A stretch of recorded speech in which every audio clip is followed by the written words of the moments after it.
credit card companies do not allow you, or they don't essentially have an upgrade process. So it stays a secure credit card forever. So I am an advocate of closing out a secure credit card over a specific period of time. I tell people at least about a year. The whole purpose of having a secure credit card is to transition to an unsecured. But if that company doesn't have it, then I think it's best to close it and then get your money back. A lot of people don't think about that. They pay $200, $300, $500 for a secure credit card or more. And then, hello everyone, this is Calvin Russell, CEO and founder of 850 Club Credit. Hope everyone's doing well today. Today we're going to talk to you all about 5 secured credit card mistakes that you never want to make. Let's get right into it. Now, a lot of people think just by having a secured credit card that is most definitely going to help you improve your credit score. But there are easy, simple mistakes that people make, and it just messes up the entire process, okay? So it doesn't guarantee a better credit score, okay? The wrong moves could easily derail your progress and hurt your financial future. The question is, are you making these mistakes? Let's find out. Number 1 is going to be not using the credit card regularly, okay? Now, regularly does not mean 20 times a month, okay? But you most definitely can't do 2 times a year, all right? What I tell people to do is to at least use it once a month. That's real easy, okay? Credit card companies just want to see usage. They don't want to see swipes necessarily, like you using it 20 times. You could do that, but it's just easier to just keep things really simple, okay? Secure credit cards are designed to build credit, but they only work if you actively use the credit card, okay? Avoid keeping the credit card idle or essentially not using it, as inactivity will not help improve your credit score. And they may actually close the credit card as well. There are certain companies, credit card companies, in which, like, for example, I know like Discover, if they see you only use it like 2 or 3 times a year, they may close that account, okay? So again, now what you want to do too is make small manageable purchases to show responsible credit usage, okay? We'll talk about a strategy on how to do that as well.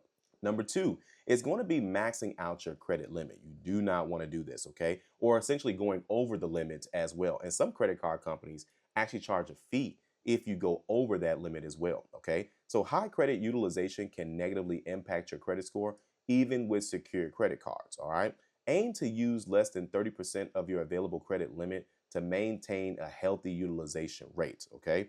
Now, keeping balances low is going to demonstrate financial responsibility to lenders. And what does that mean? That means, for example, if your credit card limit is, let's say, $1,000, you don't want to be close to like 900, 800. That doesn't mean you cannot do it, but you just want to keep carrying that type of balance if you can control it, okay? If you could be under $300, 200, 100, that's going to make things a lot easier as well. Next is going to be missing payments, or worse, late payments, okay? Now, payment history is the most significant factor to your credit score. 35% of what actually makes your credit score, the algorithm itself, comes from payment history alone, okay? So on-time payments are going to be crucial. And again, how do you avoid that? Well, later missed payments can harm your credit score and defeat the purpose of even having a secure credit card.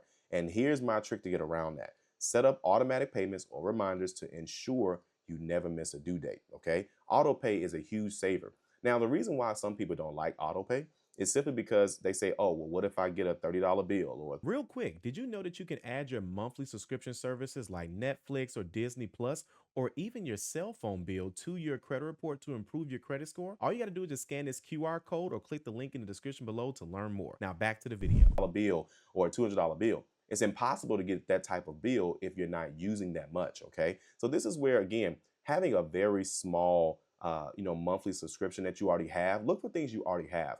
Apple Music, Hulu, Netflix, Spotify, Disney Plus. Look at one of those subscription services that you have. Change that payment method to that credit card, the secured credit card, then turn on auto pay. If you can't turn on auto pay, because sometimes they purposely don't have on auto pay, hoping you mess up, then you just got to set up your payment reminder so you can stay on top of it as well. Next is closing the card too soon.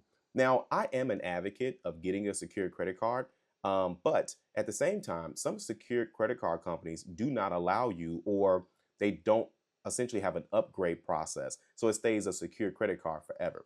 So I am an advocate of closing out a secure credit card over a specific period of time. I tell people at least about a year. The whole purpose of having a secure credit card is to transition to an unsecured. But if that company doesn't have it, then I think it's best to close it and then get your money back. A lot of people don't think about that. They pay $200, $300, $500 for a secure credit card or more. And then they forget that they can actually get their money back. But again, the reason being is because they never close out the account. So, and if you want to keep it open, that's obviously up to you, but you don't necessarily have to because, again, the whole purpose is to get a higher score. But closing your credit card too soon or early can shorten your credit history, which affects your credit score. Okay. Instead, consider upgrading to an unsecured card when your credit improves if the same company, like that same card, upgrades, like Discover, they upgrade. Capital One, they upgrade. Okay. So, again, those types of things help as well. Keeping the account open longer helps establish a longer and I'm sorry, a stronger credit profile as well. Choosing the wrong secured credit card. Okay. This also goes into paying too much for a secured credit card too. You don't want to pay more than $200 for a secured credit card. Now, I know some people like, well, the banks like to see the difference between the two. I mean, for businesses, yeah, like for a business account or like business credit, but like for personal credit, it's honestly just a waste of money, in my personal opinion, because the algorithm is looking for percentages, not limits and balances per se. Limits and balances are going to be utilization, but utilization is calculated in percentages. So let's say, for example, if you have a $3,000 credit card, it's going to improve your credit score the exact same way as a $300 credit card. A lot of people don't know that. They assume if I'm throwing more money at it, then it can help me improve my credit score faster. That won't be the case. Some secured credit cards come with high fees, low credit limits, or a lack of key features like reporting to all three credit bureaus. Most of them do, but some don't, so make sure you double check. Number two, research and compare options to select a card with fair terms and no hidden charges, like more than just annual fees. Some companies, they're not secure credit cards, like a Credit One card. Credit One gets like a bad rap.